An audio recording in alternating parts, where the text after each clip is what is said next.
Si l'on veut que tous les messages envoyés aient comme adresse de retour yann@vascobello.be, qu'ils soient envoyés de yann@vascobello.net ou yann@vascobello.com ou yann@vascobello.be, ça coule de source, on s'assurera que l'adresse de réponse est bien yann@vascobello.be et aussi sur les deux autres comptes que on utilise l'envoi du mail de yann@vascobello.com et de yann@vascobello.be, on utilisera le SMTP vascobello.be. Cela se règle ici à droite dans le choix du SMTP, non pas utiliser le SMTP de vascobello.net, mais bien de configurer le SMTP de vascobello.be. Voilà, qui est fait. Donc ça veut dire que, et également bien évidemment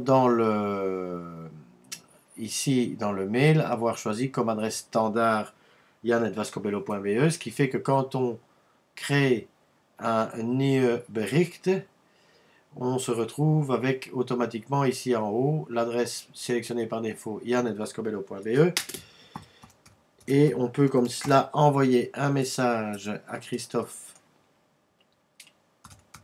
test.be Verzenden.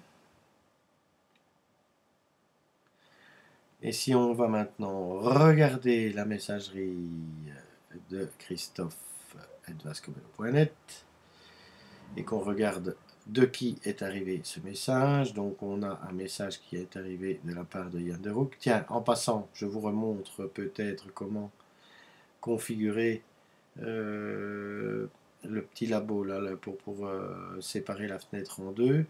Donc là, on va dans Labo, on va tout en bas dans Labo choisir le volet d'aperçu, on l'active, on fait enregistrer les modifications.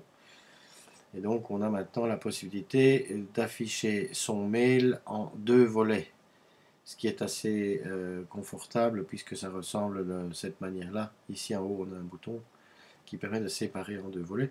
Donc, c'est assez agréable puisque ça ressemble maintenant très fort à un système de courrier traditionnel. On peut également mettre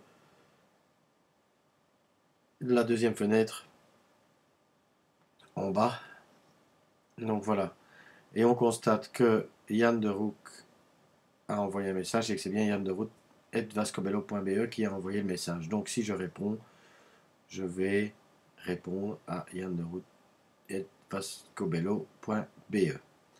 Voilà pour la configuration côté Gmail. Il faut maintenant configurer le logiciel de courrier, le mail en l'occurrence, puisque c'est ça que Yann utilise, le mail de Mac, pour que ça fasse la même chose.